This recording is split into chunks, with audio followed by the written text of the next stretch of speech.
here we are, ladies and gents. It's just me today. The boys, brand new split. Enoch and Weeps are out there grinding on the brand new split for season 20. So just me, but I am joined by a very special guest. We've got Jumba on the pod for the very first time. Now, if you guys aren't familiar with Jumba, YouTuber, Apex competitive YouTuber, you should go check him out at Jumba GW on YouTube right there. Go ahead and subscribe. Dropped a brand new video. When was the Greek video? It's pretty recent, right? Yeah, like this. So today's the second. Yesterday, it was yesterday. Yeah, so go check out his brand new video about Greek from the B stream. It was awesome. I just finished watching it before he hopped in here today. Actually, I was watching it on the ride home. So just to kind of refresh my memory. But Jumba, how are you doing, my man? I'm doing amazing. Excited to be here. I've been, big fan of the podcast for a bit here. And you guys are absolute legends. The content you put out, there's not many people getting interviews and like in-depth talks with the pro players out there. So it's been a huge help for the work that I do. It's been awesome. Yeah, dude. It's so cool to see that there are, like whenever I think you go back through the history of whatever sport, whatever it may be, any of the sports, there's always a few people who kind of take a liking so much to the sport that it helps grow the brand a little bit more. And stuff like what you do really helps out and gets kind of the stories like filled in. There's a lot of holes in a lot of these pros stories that people may not know about. And with your work, what you're able to do, it really kind of fills that in and gives people a more real and full scope of how these players are, what's gone on, all these different timelines, all the holes get filled in. And so I kind of wanted to ask, like, how'd you get started in this thing, man? Yeah. You know what? It's like a long story. Like there's so many different reasons why I got started. I've been in love with like YouTube and content creation since I was like 12 years old. I'm turning 25 this year, right? And so like I've just been trying to do it for so many years now. Like this is probably my like 10th YouTube channel of different variety. Then this is the one that finally took off, right? But then like the reason why I started diving with the Apex competitive stuff, I was just a big fan of Apex, like my favorite game, played the game constantly every single day, thousands of hours in the game. And I always felt I was pretty good at it. And at the beginning of Apex, I wanted to make content around it, and then felt like after a while I missed my opportunity. And then suddenly the competition caught up and I was no longer as good. I'm like, no one's going to really care about my like gameplay anymore. And then I've again being into media and everything like that, I was trying to get into even some sort of marketing or social media work for companies around where I live. Like you see, I'm wearing the Toronto Maple Leaf jersey, and I was actually trying to apply for Maple Leaf Sports Entertainment.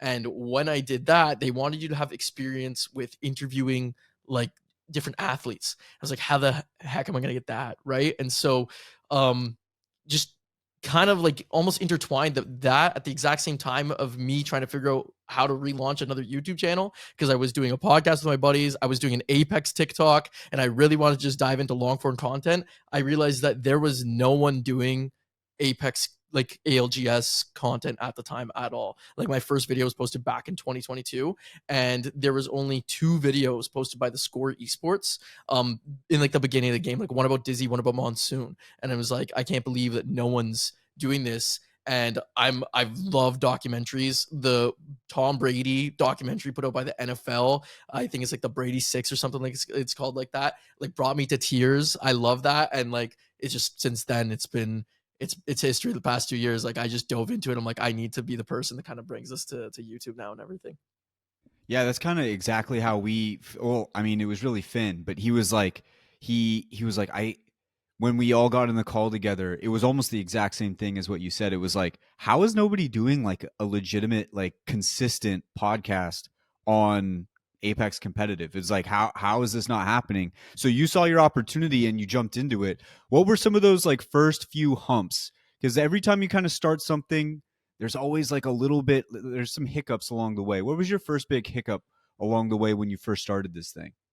Yeah. Well, it was kind of like, it's a huge learning process. Like like I said, I was trying to do videos for like 10 years, but as much as it was kind of like on and off. I'd start a channel, like would not take off. I'd probably take like a month, a year off. I'd go into streaming and everything like that. And then I'd probably stream to like an average of, 2 viewers, which is me and maybe a buddy. And then I'd stop. And so it was like always this on, off, on, off. And then suddenly when I posted my first video, it started doing well. It got like in 2 weeks, 2,000 views, and then suddenly got 100,000 views in a weekend.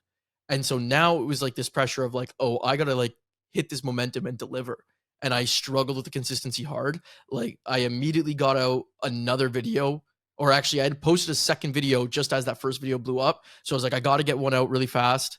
And luckily Champs for Apex was on year 2. And so I worked on like a Furia video in 1 weekend to finish that. And then I got another video done immediately within like under a week.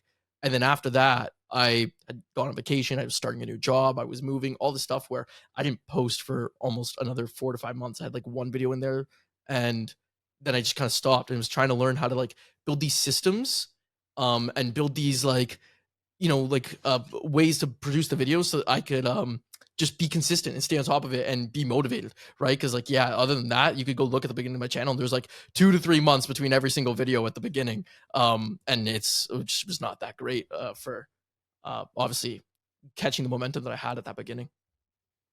So then eventually you're like, okay, I gotta find these systems, I gotta work this out. And then what was the kind of the turning point where you're like, okay, I can actually start doing this consistently now, where I can keep going, making sure these videos are getting out when they should be getting out, going off the different storylines. Like how what finally switched for you?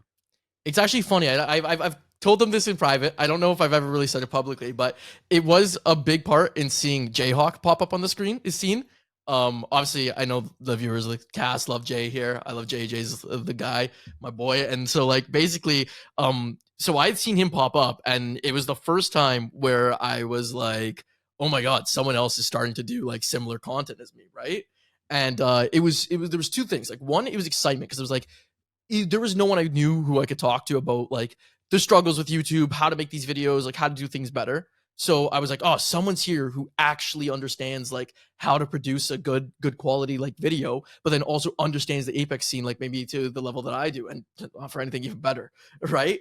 But then also too, there was like almost this thing where it was like, oh, it's like it's a little bit of competition. Me and Jay don't ever look at anything we do as a competition. Sometimes people say that, but like it's just like it's something in like seeing how he was succeeding so well at the beginning lit like a fire underneath me that I'm like, I gotta get back on top of like everything I'm doing. And so I just put my foot down and I'm like, I just need to do it now. Like if he can, I can too. We started talking, we started helping each other out over the past year. It's been great. And then it was around the time I had like 8,000 subs. I was fortunate enough to I had a job like I was working for my parents where I could go back whenever I want. And even though I had like 8,000 subs, the views were doing really good on my videos. And I wasn't making like any kind of crazy income, but I had enough money saved up where I'm like, I'm just gonna take the leap and dive into this for at least a year. And again, it was not just because of my success, seeing like the success with Jay kind of told me like there's demand for this and there's only 2 of us doing it. So I kind of like told my parents, like, hey, I'm gonna unfortunately quit and take on this for like a year right now and see where it takes me. And it's been amazing. I wake up living a dream every single day. So how far into the year are we? We're past it. We're We're past it. Would have past been it? like, well, like just a few months, but we've been almost like, yeah. Let me think. It would have probably been around. It's April. Probably actually exactly 1 year. Would have been like April last year. Exactly was There when we I go. started I mean, it it. seems to be doing a lot better for you. And you mentioned Jayhawk. He's kind of the reason I met you. We were just Hmm. hopped on stream with him last week, but it's I it's always better to have competition, I think. Like it is one of those things where even though it's not competition, you know what I'm saying? There is like, okay, what can I do better in my own area because this person's doing something that, they have their own flair, they have their own flash to it. What can I do in mine? And at the very least, it gets you to be like, okay, let me think outside the box a little bit here. And I think that's what having a guy like Jayhawk is there for. Now, Jayhawk is awesome. Like he helps us out a lot. And he's one of those guys that I think anybody in content creation in Apex right now can go and talk to. Very Hmm. easy to talk to, but it is good to have like a little bit of that competition. I think like it just helps you out. Yeah, the cool thing is about Mining Jay's content is a lot of people see it as like exactly the same, but we very much have cut out like in a niche, cut out our own niches. right? Like if you watch my videos, you'll see that my videos are very focused on kind of the history, or like very, very focused on the storyline. Like, where did this player come from? What did they do beforehand? How did they get to where they want to be? And like what happened over their career to some penultimate like victory or like moment, right? And then whereas like Jay, like he obviously does like I love the way he does his intros and he builds up like the tension and the hype. And then the difference is though that he goes really into kind of almost like the analyst based stuff. You know, he brings in the statistics. He talks about how they're playing the game. I try to do a little bit of that as well to educate and everything, but it's almost like it's like you know, I like lean this much on story and this much on like analytics. And it's like Jay's more like this, and like with analytics, and this with like stories is the way I see it. And so it's kind of almost made like two paths for us where we can coexist and succeed at the same time. And the two of us can both post the exact same topic about TSM, and both of our videos can succeed. And we work together pretty hard too. Like especially lately, we're talking weekly, just trying to see how we can help each other's channels grow. So in the cut of the in the same cloth that it's competition, it is 100% collaboration too. So yeah. So, one of my favorite things to ask somebody who's constantly creating is what was one piece of media that you made that you didn't have a whole lot of like love for, but it ended up popping off? And then on the Oh, inverse, what was one that you like really loved? You're like, dude, I fucking love this so much. And it kind of fell flat a little bit.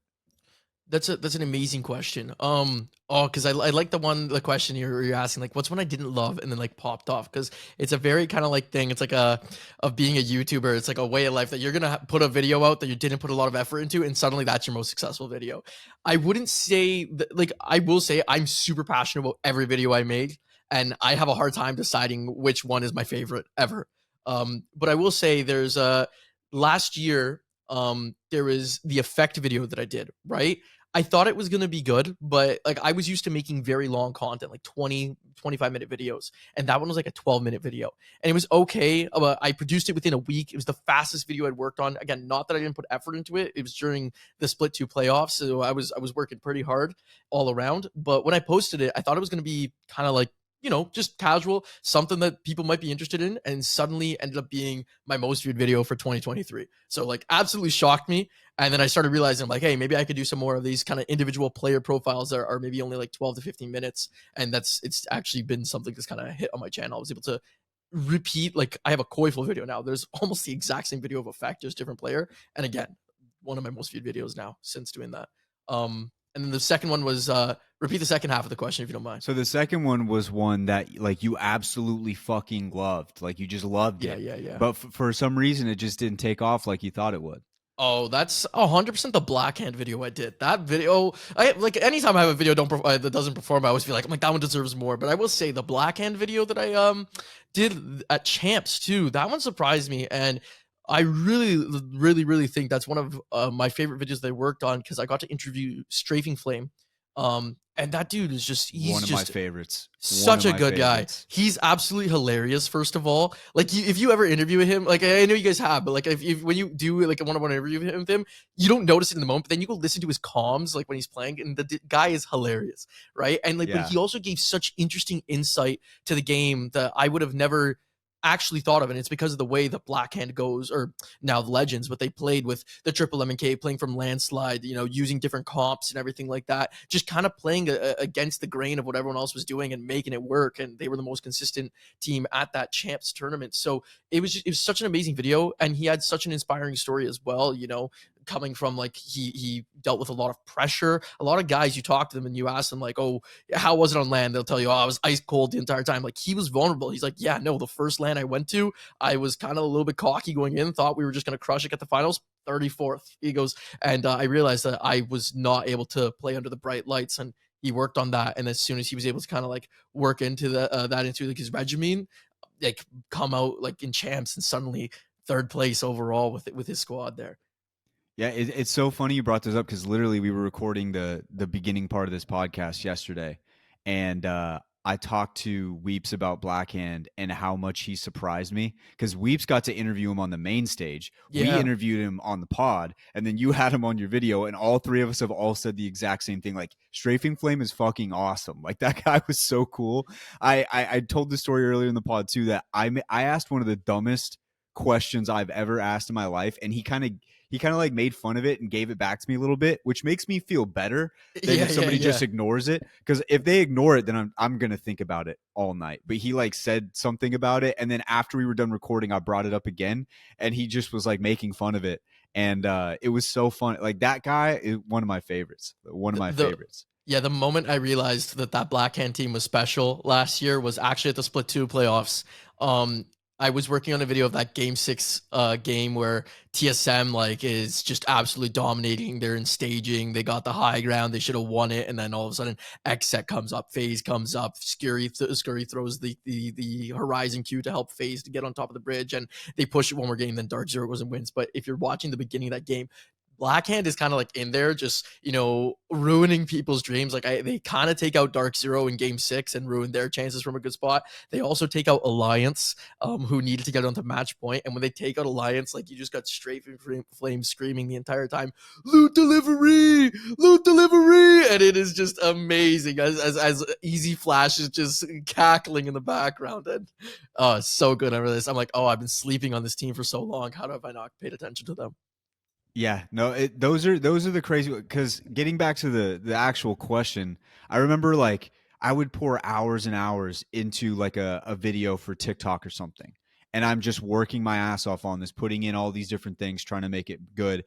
And you get like 1,000 views or something. Mm-hmm. And then I remember I recorded one in a Little Caesars parking lot with the green screen effect, and it got 400,000. And I was like, bro, what the hell is this? Like, I just didn't understand. Like sometimes those pieces of content, they come out of nowhere, but it's just part of the game, I guess. It just hits the algorithm right, and you're off and running. So it's one of my favorite questions to ask, because it is so weird how things go. I kind of wanted to get your opinion on somebody who wants to get started in YouTube and stuff like that. Because, like you Okay. mentioned, there's many people who try to start, and I think there's a lot of us out. Because I was the same way as you when you were describing it. I was like seeing all the things I did. I used to have a Call of Duty Zombies YouTube channel that I tried to No start shot. Me before too. Apex. You did too. Let's go. There's clips of me on my Twitch channel. It's the oldest clip, but it's still, Yeah. I don't know. I've soon it's gonna start getting pushed down the line because of more clips coming out. But if you start by like all time most viewed, you will see a video of Yeah. me. I think in my first year. Yeah, I think it was my first year apartment, or maybe it was even younger. I don't know. For university, so it was around like I was between 16 to 18 because it could have been before that. But I'm playing Call of Duty Zombies, Black Ops 1, Kino, trying to see if I could hit like round 50.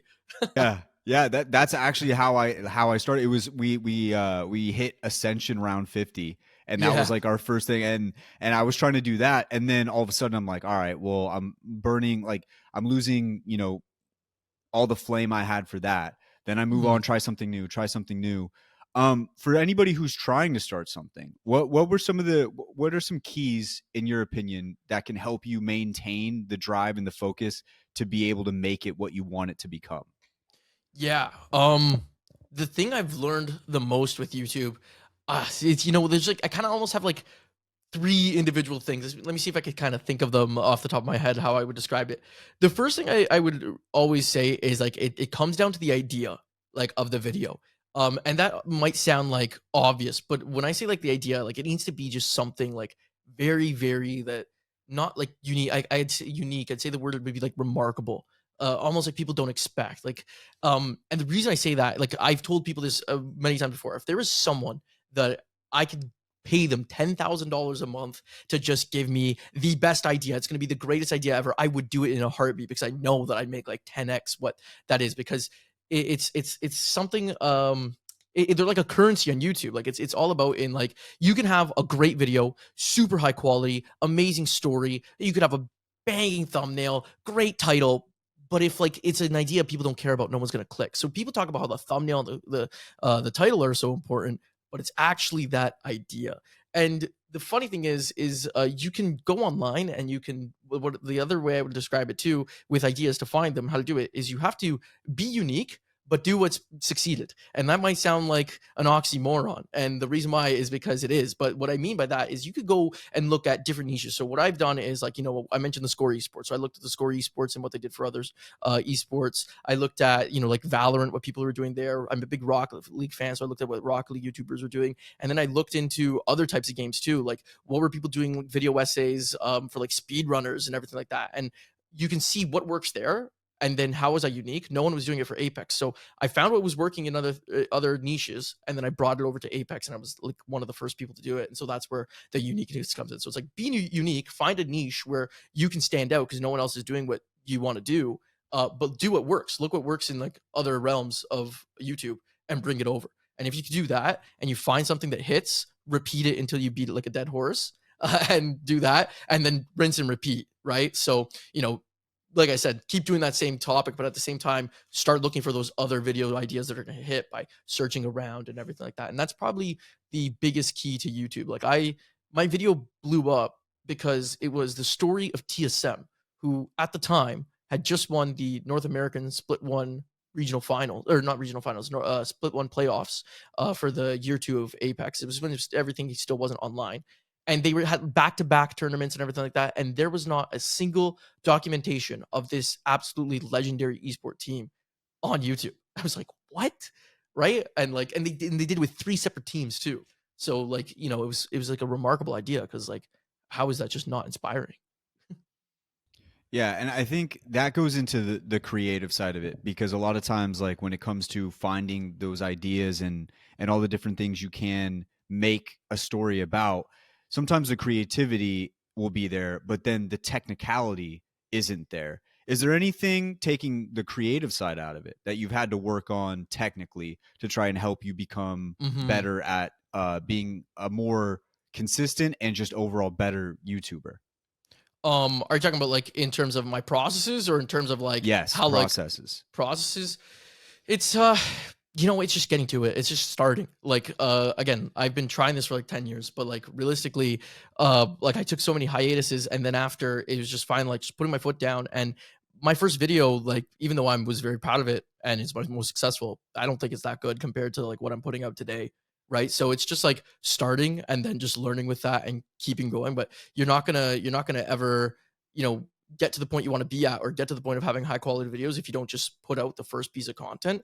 So I guess like that's really like the biggest thing. A lot of people kind of wait around and try to like learn the process, the best, most efficient thing, way to run their channel first, and then think that they're going to do it. And no matter what you do, you're going to dive in and you're going to realize it's way harder than you ever expected. So even now, I'm still trying to refine my process. I want to get 3 videos out per month, and I'm struggling to get one. So yeah, like it's, but I'm a lot more consistent than I was a year or 2 years ago. So yeah, it's just starting, and then honestly, you once you dive in the deep end, you just try to figure out how to swim. I think another thing that content creators go through a lot is what I like to call the staring at the ceiling nights, where you could have, I mean, some people would look at what you have right now and they're like, damn, I wish I had that. You're basically at 30,000 subscribers on YouTube. Mhm. You're like, holy shit, that's awesome. You're getting videos out on time, took the plunge, you went down deep. You were like, all right, I'm just going to put all of my effort into this. A lot of people out there are like, I'm not even close to that. But it seems like no matter what kind of content creator you are, there's those nights where you're staring at the ceiling and you're just like, what the hell am I doing? Am I ever going to make it? Am I ever going to do what I want to do? Am I ever going to reach the plateau that I want to reach? For you, first of all, do you have those nights? Because maybe not everybody does, but when you have those nights, like what are the things that you use to kind of bring you back down to earth and be like, I'll be all right. I just got to keep going. Constantly have those nights. If you look between some of my videos, when you see the long breaks, it's because I'm having those nights repeatedly. They're weeks at that point, right? um yeah, I tell people I'm like the king of imposter syndrome, where like I post a video and it will be so successful, and I'll have people reach out to me being like, that's amazing. And then if I drop one that doesn't do too well, I'm like, was I just getting lucky this entire time? Like, do I even really know what I'm doing? And like I try to convince myself like that, no, like I do. I think that I have some sort of smarts with it, and that it just takes time to continue learning here and there. How do I bring myself back to earth? Few things actually used to help me in my job before I actually started YouTube. I was in sales. in like the financial industry and everything like that. And there was a couple books that I used to read that kind of just had like the basics and the fundamentals of sales. And what I would do every single time I would find where like I was slipping and like my performance was struggling, I'd pick up the books and I would literally read through them again, and they would help me just like reset, realize what I need to do, bring it back to the basics, and get back out there. And the next week would always be my most successful week, like literally top it immediately. And I do the same thing with YouTube. Like I don't just have books that I read, but there's like specific YouTube videos that are really great and have taught me a lot. There's one by Ludwig. I think it's called something along the lines of if you want to become a streamer, like watch this. He just did a recent one again, but it's one for like 2 years ago. And even though it's about becoming a streamer, it's all about becoming a YouTuber. Is the funny thing, and like that's one where every once in a while, it's a very simple video for a vetted YouTuber, but I go watch it to kind of reset myself. And the same thing, I go even watch some of my old videos, watch other people's videos that inspire me, and I just try to think about things like step by step fundamentally. And then when I'm really feeling down, the best thing I could do is just start working on the next video. Just put it all behind me and just put it into the next video. Like again, we go to that black hand video. That black hand video really had me bummed out when it didn't perform. And it was like a big, huge dip in my channel. Like I told you, I wasn't working, everything like that. So it means the money's not coming in. So it was a lot of pressure. And it took me about 4 weeks, 6 weeks or so to finally just say, like, okay, I gotta just push forward and get the next one out. And then yeah, I did that. And it, it's looked up ever since 2024 started. So Yeah, same exact thing as the staring at the ceiling nights. There's also the staring at the ceiling jolt up and just start doing something yeah, that I think you felt before. Like it's one of those things where you're just like you just get tired of feeling bad for yourself, and you're just like, fuck it, I'm exactly. just gonna get up. Like I'm just gonna go do something right now. Yeah, exactly, man. Yeah, it's a weird dynamic. You mentioned some of the things you look at when you're trying to get out of those moments, and it had me thinking about some of the things you look at, not necessarily when you're having those moments, but things that you looked at before to get inspiration for just starting content in general. What were some of your biggest inspirations, and in what ways did they inspire you? Yeah. Another good question. Some of my biggest inspirations. I take inspiration from literally everywhere. It's actually almost sometimes an unhealthy thing where I'm thinking about YouTube so often, any piece of media I'm watching, whether it's a poster and it influences me for a thumbnail, whether it's music and how can I edit to the beat of this or find a song that hits this vibe. I take kind of inspiration from everything. But in the beginning, there was specific YouTubers. So like I said, Rocket League YouTubers, like there was like Sunless Khan. I don't know if you ever know who that is. There's the Score Esports. Ludwig is a big one with that video and everything he talks in there. Nicewig. I mean, like, you could go actually, and not to get too off on a tangent of inspirations. You asked me like earlier just to go on like videos I worked really hard on that didn't perform. I noticed recently that my Nicewig video is a video I probably put the most hours into on my channel, probably like top three. And it's one that now has like probably the least views of my storied videos. I have different buckets, and it's great. Got great views over 100K, but it's the least of the batch. That being said, try not to always look at the views with videos. What was the outcome of those videos, and the connections I've made and the relationships I built through that Nicewig video have been the biggest in the entire community. So it doesn't have like the 300, 400K other videos do, but I wouldn't pass up doing that video ever again because of the relationships I've been able to build. But yeah, Nicewig's a huge inspiration, and I just take little things from there. Like Nicewig, I'm not making videos like him, but I loved what he was bringing to the community, like his personality, his positivity. And so in my videos, I make sure to never put anyone down. I'm not trying to drama farm. With these guys like Sunless Khan, Ludwig, like they have a lot of like storied content, good video essays on their channel and such. I'm like, how can I make content like that? And I look at what they do and I emulate that. And then and yeah, and the same thing with other pieces of media. Like I look at movies and such and how do they do their intro, and I tried to make my effect video like a movie trailer intro, right? So I take tons of inspiration, but those are probably like the main specific ones that really got me to launch this channel. What you mentioned earlier, something that you mentioned earlier was that you and Jayhawk have a differing style, right? So Hmm. sometimes, like with Jayhawk, he can be very analytical, and we've seen it before. Like that's his bread and butter. That's what he does. And you said sometimes you'll lean a little bit more into the story. I just watched the monsoon video before we started this, and I think what you do really well is lean into that story and moments that people may not have even known happened. Like there was a moment inside that monsoon video where he's sitting at the table after not qualifying. He's got his mask on and you can just see tears just coming out of his eyes. And knowing like without knowing that, like I barely got into monsoon this season, didn't really understand his game, but seeing where he came from and doing that, like it really is such a great story. How do you dig deep and find these stories? Is it something that because you've been watching so intensely that you're able to just pick up on, or do you have to do a lot of research to kind of figure out where exactly these moments came from? Yeah. Again, like these are questions I love because I've always wanted to talk about this stuff so much. um, so with some of that stuff, like Monsoon as an example, is just me being around the scene and following these guys for quite a while. Like I mentioned, there was a video done by the Score Esports about Monsoon in the early days of Apex, and that's got like millions of views. And the literal title mentions that like he went from homeless to a pro player. So I knew of that story. I'd watched that video before, and I just knew that his story was so much more full than that video. So even it was done, I'm like, I could do this again, and it would be an amazing story to dive into.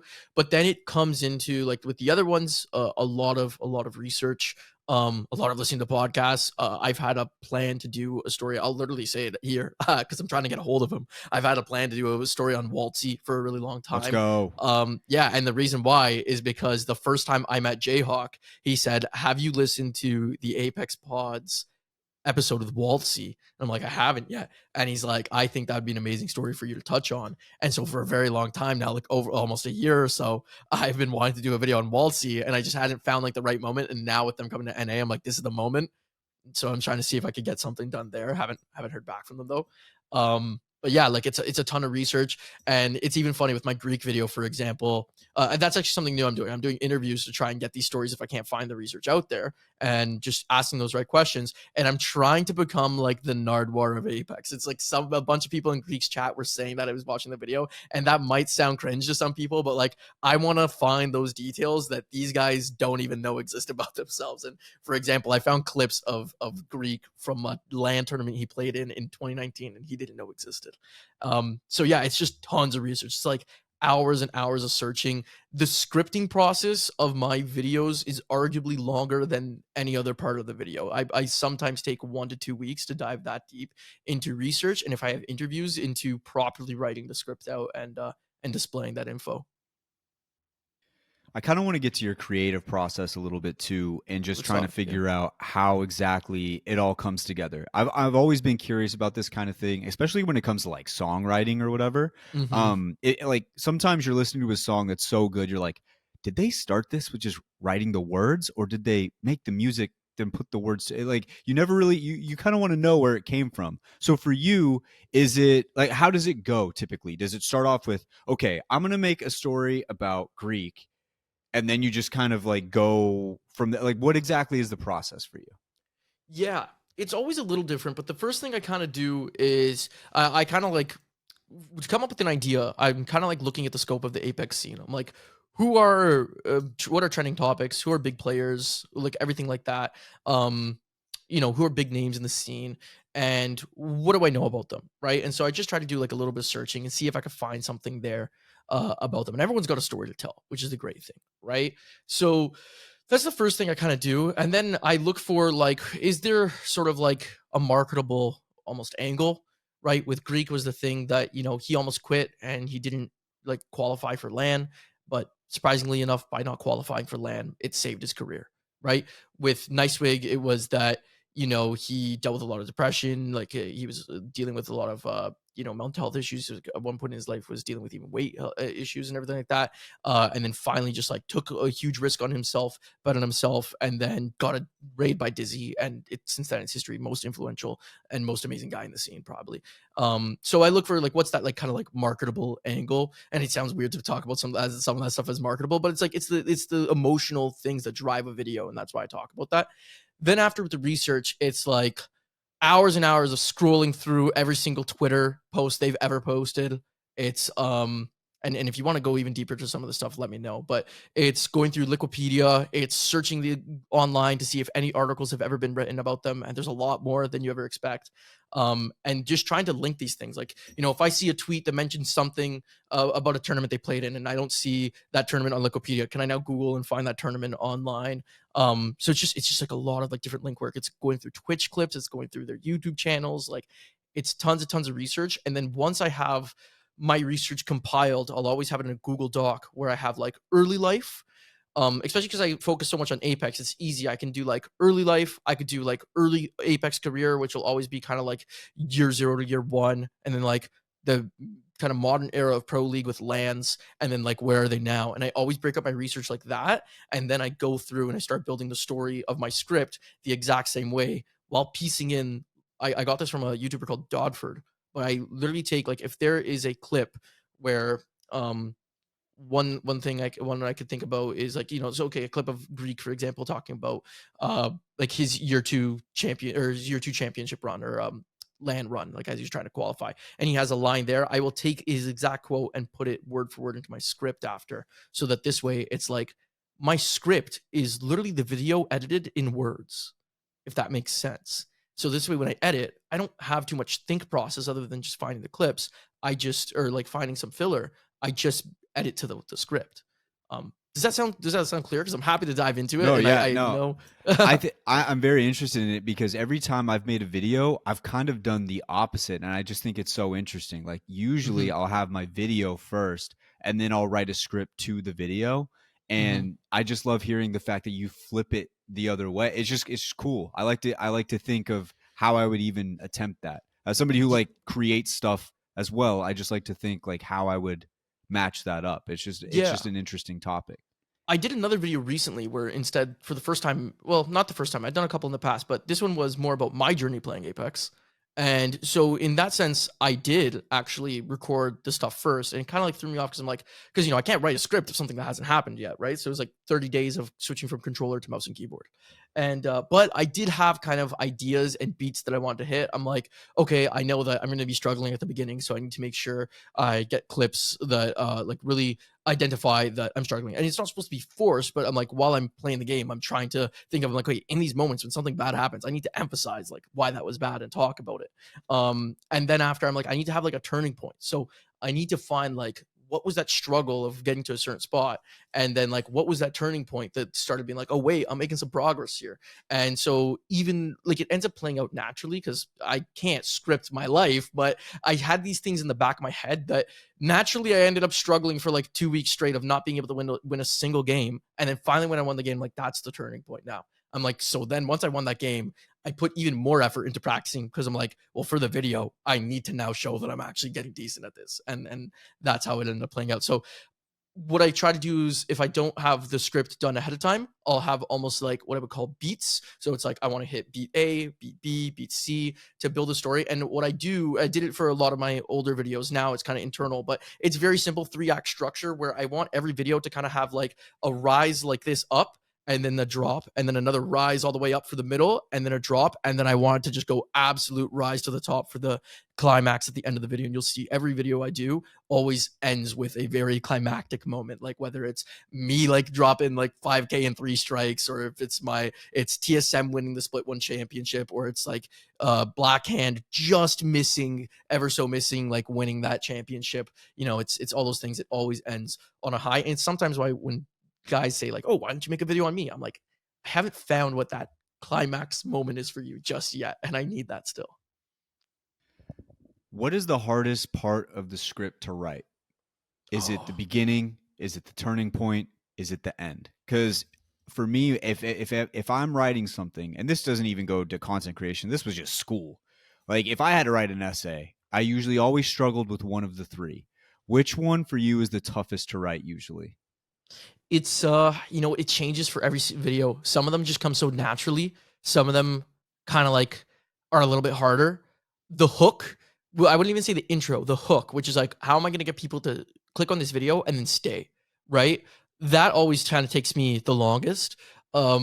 Which is funny because it's like usually less than 30 seconds. And the only reason why is because of a YouTube video. It's so important to get people to stick around at the beginning that I put the most effort into that. Not that I don't put effort into the rest, but then other parts of the videos can be difficult. Like for example, I did a video on Zero, and it was the second video I'd done on Dark Zero. I'd already done one, so I knew their backstory a bit. But then Dark Zero hit me up. They wanted to do a piece on Zero. They gave me full creative control, allowed me to interview him.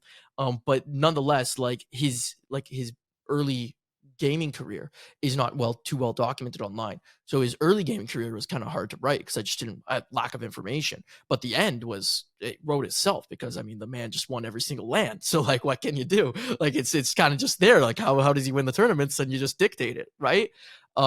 Whereas something like the Nicewig video, a lot of the early stuff was documented. I was a massive Nicewig fan, so I knew a lot of that stuff. So I just knew I just had to find the clips to fill in the gaps, but I was able to write that pretty quickly.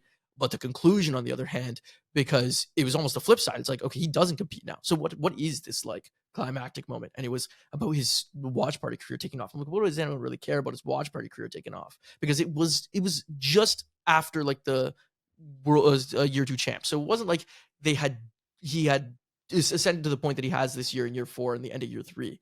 And then after I realized, I'm like, you know what, let's make this like more so of a heartfelt message, and how like this guy's always telling he loves everyone, and like how he's always telling everyone to chase their dreams. And that's how I ended it instead. Right. But that conclusion, I remember, took a long time. That video took like over 2 months to produce. And I didn't think of that conclusion until the final night that I was working on it. And I was sitting in bed and I was like, I was just gonna push it on to the next day. And then suddenly I'm like, it just like hit me in bed, and I jumped up at like 2 a.m. in the morning, just finished the damn video. So yeah, it varies. Top 3 stories. Top 3 storylines you've ever, your personal favorites, not the ones that like they didn't have to do well. Maybe they did do well. Your top 3 storylines that you've had the pleasure of, first of all, learning, writing about, and then making a video about. Like I said, I can sit here. I'm proud of every single video I've done. I probably watch my own videos a bit, not too much anymore, but in the past, I used to watch my videos way too often. This is probably even like more of a vain thing, but I'm very proud of all the stories, and I think they're all great. I would say ones I learned about, undoubtedly the Nicewig story, because like I said, even though I was a big fan and I knew a lot of his story, there was so much I uncovered, and that thing was inspirational. And like you could read the comments, they're just plastered with people saying this video made me cry. And if I can make people cry with a video, then I feel like I've accomplished something huge. So definitely the Nicewig videos up there. The energy story is another one that feels really special to me.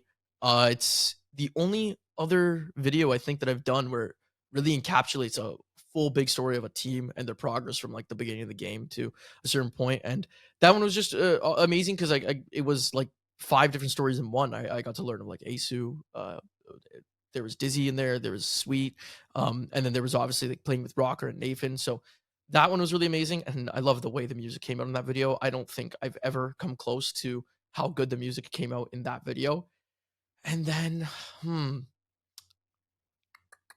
number 3, how do I fit it in there? I feel like it's an easy answer to throw in there, but that first video I did on TSM is also one that just is very special, and one that I've had tough even topping, because you want to talk about a story that wrote itself. It was that one there. Even though that video took me like 4 months to produce, but like it was that one. That's an inspirational story as well. Like the ups and downs they went through trying to regain their title, and also to like there's happy moments, there's sad moments with Snipe leaving, and that one brings you on a crazy roller coaster that I just haven't been able to find a story like again in Apex. But again, I could go through so much. Like the Monsoon story, like not putting up that up there crushes me. I just did this Greek video, and this video had me tearing up editing it. So like, yeah, I could sit here forever. Like again, the Strafing Flame, like and Black End story, that's one that really I love. So I could sit there and I could justify why every video is number 1. So moving off from some of the past videos, and let's move forward to Yeah. the future here a little bit, because Cool. not only do you make these videos, but you also are a heavy participant in watching all of these scrims, paying close attention to all of these teams, and you will be at LAN, right? Yes, I will. You will First be at time I'm gonna LAN. be there. I'm Same. super freaking excited. I'm super excited, and we gotta meet up somewhere. We gotta get a beer. Yeah, somewhere. 100%, man. We gotta We'll get grab a beer or somewhere. something. Exactly. So I kind of want to get your thoughts on some of the storylines coming into this LAN. I mean, there are a ton of huge stories going in. Now, is there a team that you're looking at and you're saying, okay, Obviously, TSM and Dark Zero, they've won a lot of lands already. Hmm. But if this team was to win it, the story that I could make with this team winning it would be chef's kiss, beautiful, wonderful, everything I could ask for. Is there a team that sits on your mind? Yeah, that's literally Moist right now, and why I was potentially going to release a Moist video before LAN, and I think I've come to the point of deciding I'm going to wait in case something happens at this LAN. Because that probably is the team with just some of the storylines of the players, like we mentioned Waltzy and like his personal story. Some of the like just the way that they've like had to work, like between there was a battle between them and the Dark Zero boys back when they were all in Apex South, and then they were like number one, and then now that they have moved over to NA and they just continue to dominate. There's a competitive story there, and then there's a personal story there that when you have the two of those and you put them together all at once, amazing, amazing. So they're probably like number one on my list right now. um I'm giving away my secrets. I'm just kidding. Like I feel like it's not even too hard like to notice that, like it's something I've been talking about with Jay and like he agrees too. So like there's yeah, so that's probably the number one. And honestly, when I think about it, like some of like these other teams from outside the region, like potentially there's there's like Fnatic that's got like interesting stories. Again, like I mean, Legends, if they somehow won again, came out and won this time, even though I've already done one video, I'm like, I want a redemption, and like their story could go crazy. For what they've accomplished. Yeah, there's so many. And then I kind of didn't do anything on guys like Disguised yet or SSG yet. Even though they did succeed at previous lands, when Phony was with FaZe and such. And those are still stories that I'd love to tell. And depending on like what happens at this land, can definitely find their way into being a fit for something that comes up after the tournament concludes. Do you find yourself rooting for any particular team other than the ones that obviously you've had stories on in the past? Like, is there a team that you're hoping comes away with this? That not from a story standpoint, just from a watching perspective, that you kind of want to see succeed, or like a player that has been kind of going through the gauntlet and you want to see finally be able to like win this thing? Obviously, because DZ and TSM win all of them. I refuse to support teams like as my favorite team anymore because they all disband. I was a CLG diehard fan. Like that's what like Oh, so I mean like I TSM is more like Albert Laley is more who or and actually Dizzy. Albert Laley Dizzy is who got me into competitive Apex. But then I was like CLG diehard. I saw when Madness like 1v3 Shroud and I was like, who the F is this kid? I need to know who he is. And then from there I get introduced to Nicewig and Noko. I'm like, oh, this is my team. I love these guys. And then like they disband. I'm like, okay, that's fine. The three of them compete on three separate teams. I'll cheer them all on. And then two go and retire basically. And like, I'm like, okay. And then after I've always been of the org 100 Thieves. I've always loved 100 Thieves, even before Apex, going back to the that would COD hurt. days and everything like that. And so I'm like, 100 Thieves are my boys. Year two, they get like third at one of the lands. And I'm like, I love these guys. And then year like three, it's like, what's happening, guys? And Yeah, then after at Champs, I'm like, pulling for them so freaking hard, and bro. they no like what did they That come in? one Did they come in hurt. 40th? Did they come Yeah, in they were 40th? dead last. They were dead last. I Yeah, had there them we in my go, top five. I bro. had that. I had them in my prediction episode. I think I had them as my dark horse top five, and they got fucking dead last And the the crazy part is entire like those tournament. guys, that squad had the ability to do it. Like, They year did. one Kangurna champs, Yep. like they had Vayne with them instead of Vax at that time, but still Onmu, that's another thing. Onmu, like when I was doing Apex TikTok, like I had like Legend. a lot of people don't know this. Like I have like a Apex TikTok with like 27K. I don't post on it anymore just because I'm Canadian. I can't get paid. And I'm not doing this all for the money. Don't get me wrong. But like it was kind of getting to a point where I'm like, I'm pulling millions of views here and I'm getting nothing in return. So I can't waste my time on this. But like, long story short, Onmu was the first pro player to ever interact with me on that. So I'm like, I love Bro. these freaking guys, man. They're so good. It's And so then like crazy that broke you my say heart. that. No, Was he like with you that was the too? first person who ever responded to me, Yeah. bro. Because like when I had first started out, like you're nobody's responding to you. He had just won with Kungarna. He had Yeah, just yeah, yeah. won. It was just after that. And I just sent a rogue DM. I was like, "Hey, man, I have an Apex podcast. This was before the Apex. This is when I was just doing Grab My Banner." And I was like, "Hey, man, I know you just won. I'd love to interview you."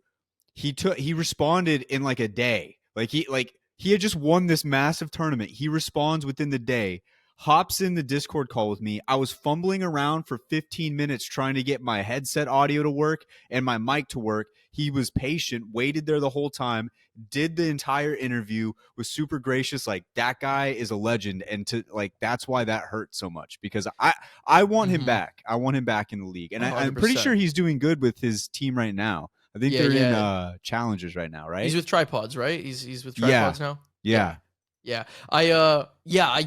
I've actually not had the opportunity to talk to him at this point. Like, I haven't had the chance to meet him or anything like that, but it was just simply I made like a tier list about best characters in the game. And again, it wasn't the first time I had been on TikTok. I'd done like a TikTok with for my podcast with like my boys. Like, it was just like a comedy podcast thing we were doing. And like we realized that, like, if you just kind of like bait out negativity on TikTok, like, the views will fly. And so I think it was like my sixth TikTok. I did a tier list, but the joke of the tier list is where I was basically just gonna call everyone bad. Like, I mean, I ranked them, but I gave like reasons why, like, if you play this person, like, you suck. And then like I get to Caustic, and I'm like ripping on Caustic players, like putting them like they're not even on the tier list. And like Onmu like comes in and, like, they just won year one champs on Caustic, and then Caustic becomes the meta, and so like he's one of the more well known Caustics in the scene. He's like, what's wrong with Caustic? What do you mean? I was like, oh no, for you, he's S tier. I like take back everything I said, completely throw out the asshole like personality that I did in the video. Like, I'm putting my tail between my legs. You're the GOAT.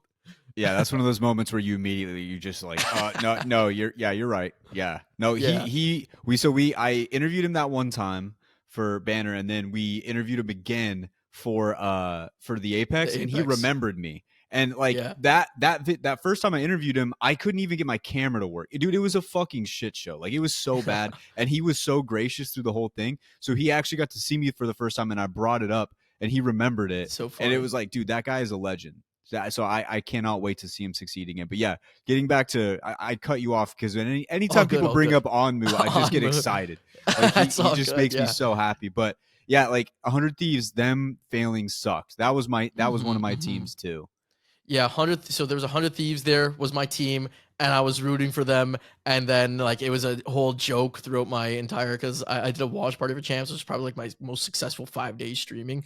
And my chat was just ripping into me because they like lost, and I was like pulling so hard. And then this year, I'm like, I'm all in on X set. I did an interview with Nocturnal, and I'm like, dude, like, I hope like mid-season, like, if you don't mind, like, I'd love to do an interview with you guys, like, about like how you're doing, because I want to do like a piece on entirely on X set. Like, I've been following you guys for so long. Great story. I think you guys got it this year. And then I never hit them up again because I felt like, I'm like, I want to let them focus. I don't want to like kind of intervene here and like distract them. Um, and not to mention, I also dropped my Coival video the day Pro League started. And then like it just kind of went down. I'm like, is this on me? Is this on me? Like, CLG and 100 Thieves disbanded. Is this on me? I think it is. Right. So I don't know. Yeah, it's interesting how everything goes down. I'm a bit like, I think jinxes are real. Like, I believe if I'm I'm a watching Leaf any of my fan. teams play, yeah, I Like, believe if I'm watching any of my teams play, like, I will get into a habit where, like, if I'm drinking water and then I take a sip of something else and they start to play bad, I'm like, I caused that. I wore So this jersey for like the beginning, and I don't want to get.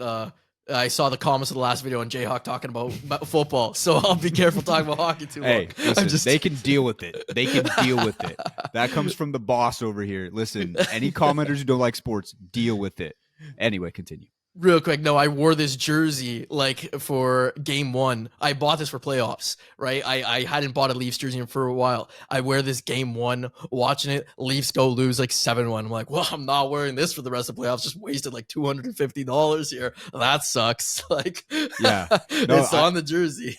I did the same thing when I was watching the Broncos on their Super Bowl run. I had a jersey. I put it on. We were playing like shit. I took it off. We ended up winning the game, You and win the then I game. wore the exact same outfit the entire Super Bowl run, and it was literally gray sweatpants, a green Henley shirt, and a backwards hat. Nothing blue, nothing orange, nothing that had anything to do with the team whatsoever. It was literally just all random pieces of clothing. And in the pictures of like me with my dad when they won the Super Bowl. Everybody was like, "Why aren't you wearing any Broncos shit?" I was like, "It's a long story that you do No, not it's want to true though. Like I hear." Yeah. believe that was on you. Like they went, they won. Like that's on. Yes. I remember like the Leafs were up against Boston, and like they were. I think we were going to like game 6 or 7. I went up to the bar with my boys, and like I had blue underwear on, blue socks, I had my Leafs jersey, Leafs hat, like everything blue, and we got starched, and then we go on to lose in game 7. I'm like, I ruined our chances by wearing Yeah. too much blue. I overdid it. That's on me.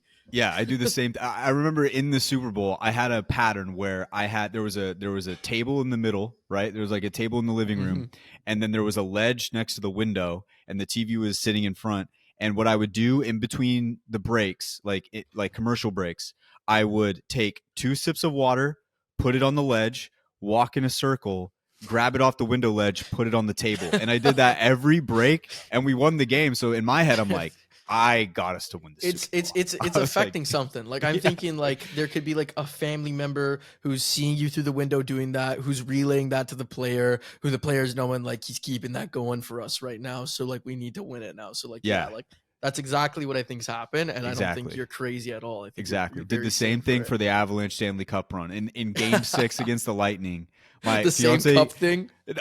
So this time it switched. So I would walk in a circle, then I would go outside of the backyard, walk to the very edge of the fence, peek over the fence, and then walk back, and then go inside. Because I did that on one commercial break to go check on my daughter who was next door at the neighbor's house swimming. Came back and peeked they scored. over. I came back, and then Arturi Lehkonen scored to get us up 2-1. I think it was 2-1. And then I did that the rest of the game. And they put on the greatest third period defensive clinic I've ever seen in a Stanley Cup final game. We just locked down. And so I was like, all right, I'm going to keep doing it. Peek over the fence is a good move. I haven't thrown peeking the fence into my arsenal. I have to try that one. You got to be careful with it sometimes. You got to make sure you have somebody over there that you know. But otherwise, you get a little creepy. Ours is whenever my dad goes to walk the dogs. And I swear, my life, it's divine, man. It doesn't fail. If my dad gets up and walks the dogs, the Leafs are scoring to the point where I get viscerally angry because the dogs will walk in and bark at him. I'm like, get outside. He's like, I'm not. Like, there's 2 minutes left of the period. I'm like, get outside now. Yeah. Get out there. Yeah. We need a goal. And then after, like, he'll fight it, and then the next period he'll go walk them. We score. I'm like, you fight it for so long. Fight it for so long. They've been waiting for you. Yeah. Anyways, back to but like I was gonna quickly throw in then with now though I've become with Apex. It's also because like you mentioned of having like doing the videos, interviewing the people. As much as I do have teams I support, there's no one I die hard support anymore because I've just become like such a big fan of Apex. I love it if anyone wins. I can think of a reason why every one of these players, it would just be amazing and life changing for them to win, and I want to see them hold up that trophy. So yeah, so I don't really do it anymore for that big reason. And for the reason that everyone I do cheer for Jinxes and they lose. There we go. Well, yeah, the Jinx is real. I will always back you on that. If anybody says you're crazy for that, call me up because I might be crazier than you when it comes to Jinxes. My chat harasses me that they agree that the Jinx is true. It gets to the point where I feel bad about myself. I even do it Apex wise, like when my Apex Jinxes don't work as well though. What do you mean? I guess the bets I might have to just start betting on things that I want to happen, but bet against it so that it actually does happen. I might have to start doing that because I'm still 0 for 20. But yeah, like I remember when TSM was gonna win last year, the games before they actually won it, I would always retweet like immediately when the game started. I'd be like, "Congrats TSM, great win." And I would just do that every game, and they weren't winning, and I was like, "This is great." I'm jinxing them, and then I did it before they finally won, and then wasn't as successful. And it's not that I don't like TSM; it was just I wanted to see it go like to a 19 game match point where like somebody had to win. I just want to see as much Apex as I possibly can. So I catch me at LAN screaming one more game after every time a match point team dies, top of my lungs. I'll be screaming one more game. Exactly. I'll be in the front row with you screaming the same thing. Okay, I'm gonna do you a disservice right now, but I made Jayhawk do it. I've made him do it every single time. Oh shoot. I'm not prepared. What are we doing here? Prediction time. It's prediction time. Prediction time. Yeah, this is always tough. I'm just going to ask you. Normally, I get Jayhawk's top 5. I'm going to give you your top 3. I want your winner and then the 2 right after. Winner and 2 right after. This is always tough for me because like I don't like picking. I'm like a guy who I always want to pick like the pick where I was like, oh, that's an interesting one. Like, I don't want to pick the boring pick and be like Dark Zero. That being said, right now with how they've played, and there obviously has been a break since Pro League, but it is hard for me to like if I had to kind of think about it very logistically, very, very rationally, it's hard for me to think that there's any teams on the level of Dark Zero right now, even TSM. That being said, I'm also not counting out TSM. Like I think it's always like boring to say DZ or TSM, but they do look like, especially Dark Zero, amazing, and they're a scary team. If I had to go outside of them, and I kind of already said this earlier, I'd go Moist. I think they have the biggest potential to win here. I don't know. I was looking at this the other day. I don't know if Moist has ever been on match point in a LAN. I could double check it again, but like Yeah, they I don't got think. cross 50 points, but I don't think they ever had a game to close it out, Mhm. right? But that doesn't mean Moist hasn't been on match point before in regional finals. And again, it's like Apex South regional finals. And I'm not saying that they're like worse or anything like that. I'm just saying like it's not the same caliber of a LAN regional finals, but they have closed it out. So I'd love to see. I think if those guys get match point, I'd love to see what they can put together and if they could do it. So I'd probably go with Moist, and then let me think. I even got the teams up on my list here, and then like so it's just winner, and then like is it 2-3? Like who's coming second, who's coming Two, third? three, and then you know what? I'm throwing one in there. Dark horse, Dark somebody that horse. nobody's talking about that could win the whole thing. My dark horse last year was literally 100 Thieves, and they were dead last. So don't feel bad if your prediction is bad, because nobody could be worse than mine. My dark horse, I think, is like would be like SSG, Furia, or Disguised. I think one of those three teams. I I think think a lot of mine's people. Furia.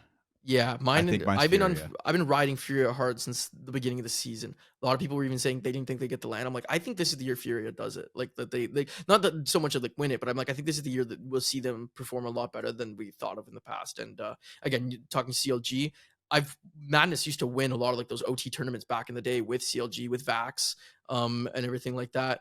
I only mentioned Vax because I know he's gonna be their sub out there. So I know at least maybe he's got the Vax vibes, right? But like yeah, so he's a guy who's been around the game for a long time, and he's got the experience IGLing, and now with Watson and with Keon, and maybe they could put together. Keon's placed pretty high on land, Watson's placed pretty high on land, so that's a squad I can see doing it. And then SSG, that's all thanks to Jayhawk getting me bought full in on Phony. And Phony's ability to get to match point every single opportunity, and then DSG after seeing what they did this split and last time. So those are my dark horses, though. I haven't even thought of 2 and 3 because 2 and 3 are so hard. I got my winner, and then my 2-3. Oh my gosh, I can't just give you those top four, eh? What if I go like would it be bats like 2-3? It'd be like Moist and then Dark Zero, and then let's toss let's toss a Complexity. EMEA team. Oh no, Oh, let's go Legends in Aurora. Let's go them. Like oh, yeah, and I know I'm picking like top teams from other regions, but I think Legends again's got it up there. And then Aurora, I think with Hardeki, he hasn't made a finals in a LAN before.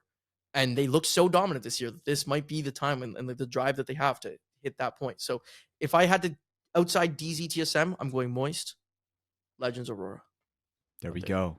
There we go. I love it. Well, Jumba, it's been a pleasure having you on. And this time around, I wanted to just get your story, get your background and everything. In the future, we can have more breakdowns of Apex, but I wanted the people to know where Jumba came from and how the Yeah. content was made. But I definitely want to have you back on. I definitely want to hear more about your thoughts on everything coming up in Split 2 and potentially Champs. I did have a few last questions, though. Yeah, let's Um, go. I'm good whenever. I swear I had this question lined up before we got into Leafs talk. I was going to ask. I just looked at the date of your very first video.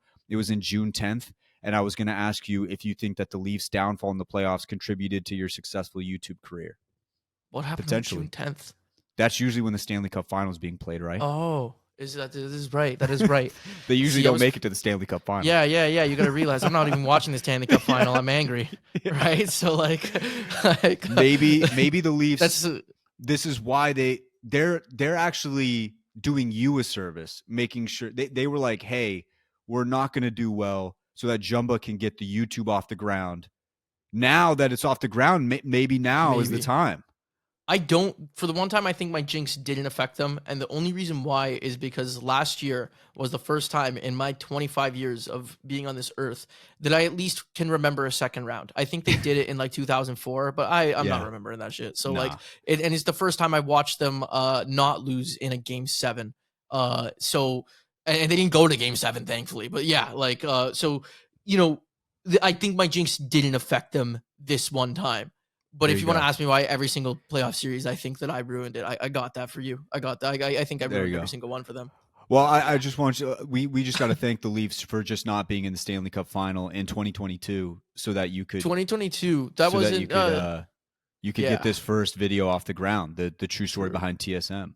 Well, the interesting thing is that TSM video. I worked on it for a really long time, and the original post date was supposed to be like April like 5th, which would have been when like around the time that like That's when the it playoffs starts usually. started. Yeah. So maybe I did ruin Maybe them you by were. not posting the video like that Yeah. time Maybe by the taking Leafs. another like 3 months. Yeah. Maybe the Leafs were helping you out. They're like, all right, Yeah. let's play the play, because if it was supposed to start then, that was when the playoffs start. Maybe the playoffs pushed it back and then put it in Hmm. the perfect opportunity for it to get picked up by the algorithm. Very true. Very Shout out true. the Leafs.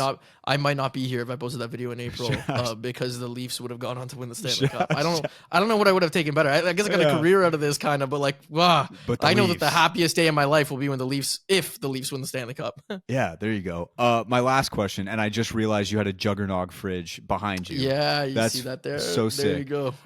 Because you were on the same path as me at one point and wanted to start a Call of Duty Zombies YouTube / content, whatever you wanted to do. I actually did start a Call of Duty Zombies podcast called Pack-a-Pod. I'm thinking about picking it back up because I've been playing a lot of zombies Okay. recently. What is your favorite map? Favorite Uh, map, not the best Favorite map. map. Yeah, yeah, yeah. Favorite map. Favorite map. I think it's gonna come back to like, yeah, it's gonna be hardcore nostalgia. Is like factoring in, and that's gonna probably be just be like Kino, and it's just There you because go. I remember Kino, like Kino der Toten for people who don't know the full name, but that's it. Mostly comes down to the fact that that was the map. Like I think I was like 12 or 13, man, and I just remember my buddies coming over, or like I go to their house and just all night long just ripping Kino Dojo and like seeing as far, and like it was like a big competition at school who got to the highest round on like solos, who got to the highest round on duos, and like it was just like it's just a fond memory from my childhood that has made me like a huge zombies fan. And then the other thing is, funny enough, as big as a zombies fan I am, like Black Ops 2, Black Ops 3 Black Ops 3 zombies I played a lot of. Black Ops 2 zombies I didn't really get into a lot because a lot of my buddies that used to play didn't play anymore, so I was kind of like always running solo. So like I know the maps, I know a lot about them just from watching so much content about them, but I never got to uh That's a shame, dude. dive into that. Yeah, so like I don't have like the Black Ops 2 maps, and like what's the one that's like on Alcatraz Island? What's the name of it again? Mob of the That's Dead. a I've Mob of the Dead. never played Mob of the Dude, Dead, that's and that's like one of the I know like one of the goated maps of zombies. If you're playing zombies, we should rip some sometime. I'd no. I love to want to play. rip. I Like have Black I'd Ops 3 love to. on It's my been so PC right long. now. Me and the boys have been playing it all the time. So if you ever want to run one, we can. Oh We're back on our 50 bomb grind. We're trying to hit some more 50 bombs. We got it on yeah, Ascension the first time, and I I might want to. be horrendously bad at this point because it's No, been so long, but I'm sure I'd be able to pick it up and see listen. how we could roll. Our friend Brian died 39 times in the first 50 Okay. bomb. He went down 39 times. I think you could Let's- manage to not go down that many times. Even if you did, well, it's kind of it's shitty for Brian because after you go down after round like 35, You're just you're not bleeding out getting right away. yeah, you're not getting set up again. So like yeah, that was tough. That's sad you didn't get to Yeah, you want play to the talk Black Black Ops Ops 3? 2. That I know, Black Ops, and like this is how big. So I remember Black Ops 2. I bought the hardened edition where it's like it wasn't the Black Ops 2 was like the RC copter, like Yeah. the thing that would fly around, and I didn't spend the money on that. But Black Ops, but I had like the one where it came like these digital coins, got like extra like stuff for zombies, and like I just had no one to ever really play with. Damn. Yeah, but then like Black Ops 3, you want to, and then also all my buddies ended up having like Xbox that did play, so I couldn't play with them. I had a PlayStation. But then this right there, that fridge is literally one of my like favorite purchases ever. Like I remember I was trying to get it. I'm like, it's the first zombies like special edition. I'm like, I need this. I need this. I Dude. looked everywhere. I was 16. I was working a part-time job. It was like $350. I almost imported it in from the UK. I'm in Canada. It was going to cost me a ton of money. I'm like, but this is worth it. My dad ended up finding one place in like around that lived me that was getting like shipment in. I'm like, we bought it. And then after I regretted it, I'm like, that was like $350. It's a lot for a 16-year-old kid. I'm like, is that worth it? that fridge, and I kept the box. There's the box right there, and then I have the outer shell of the box and everything. If I put it together in box, it's like $1,600 now. I'm like, that's great. Yeah, I there love we that go. shit. That's So good. value. That's Yeah, that's value value right right there. there. Yeah. Dude, if you ever get a chance, and I don't know if they have it on Steam. Maybe if they have it on Steam, we can buy it, and I can run you through some of these maps. Even though I know you said you already like seen them, you got to play them. But that's where my favorite Oh map yeah. is. Buried, the Buried, Western yeah. map is my favorite map of all time, and it's on Black Ops 2. It did And I've suck only too played Buried because like a couple times because I played it with my sister's back in the day, like it was her boyfriend, but now her yeah, fiance. I would play it with him. it does suck because Black Ops 2 ran very shittily. Like it like Yeah. Black Ops 3 is so smooth. It feels so good playing.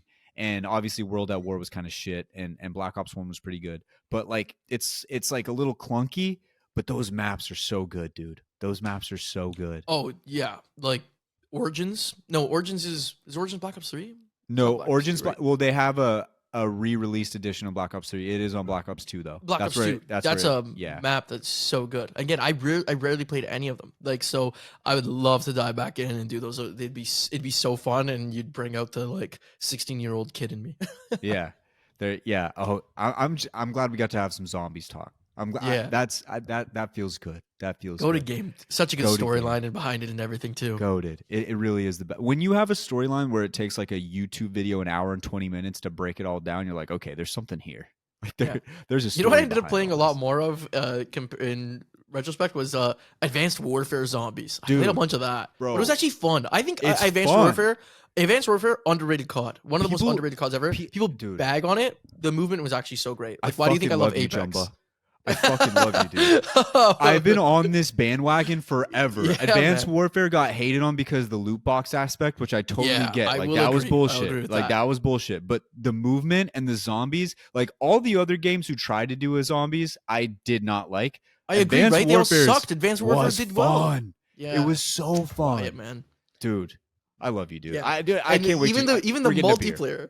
Yeah, we're going to. But even We're the getting a multiplayer beer. of Advanced Warfare was great. It was I my loved it was one of my favorites. So like some of my most fond memories were playing that in my first apartment, just Mhm. covered in dirt from work, and then coming home and just ripping kids on Advanced Warfare. And even Yes. watching the esports side of it, like that was the time that I really loved watching like Optic and like Nade Shot. There's so many like iconic Nade Shot moments. Like, isn't that the game where he pulled out the HBR or something? I don't know. The whole- Something crazy. Oh, Yeah. and the X Games. Like I might be talking about the wrong tournament, but long story short, I know the Optic won a shit ton in Advanced Warfare.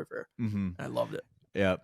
Okay. Well, Jumba, we're gonna have to have you back on. We're gonna have to Yeah, bring you on with all the anytime, man. boys and learn some more about the Apex side of things. But we really appreciate you having you on. If you guys want to go check out Jumba, he's on Twitter and he's also. You need to check out the YouTube channels are all available there. We'll probably have it in the bio as well, so you can go check out Jumba. All you really got to do is go on YouTube. You type in Jumba, and he pops Jumba. up. Very Yeah. easy. Very easy. If you've used the internet literally at all, it might be the easiest thing you could. It used ever to do. bring up Zumba videos, but finally I've been putting out You've enough broken videos through.